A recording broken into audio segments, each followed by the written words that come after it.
Welcome to Concept Art Hacks.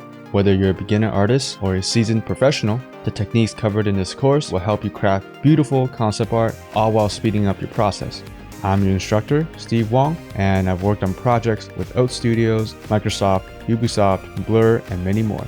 In this course, you'll learn to create dynamic keyframe paintings with ease and efficiency.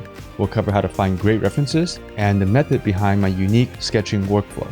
You'll then learn my favorite techniques to go from thumbnail sketch to valley painting using only 2D tools. We'll focus on finessing the valleys within our painting to create depth and contrast. With our valley paintings in hand, we'll integrate 3D techniques into our workflow and use the renders as a base for our final paint over. Although I will be using Modo and Octane, you can apply these techniques to any other 3D package that you might be familiar with. Finally, after adding a bit of color, you'll have an awesome finished painting to include in your portfolio. Begin your journey at learnsquared.com.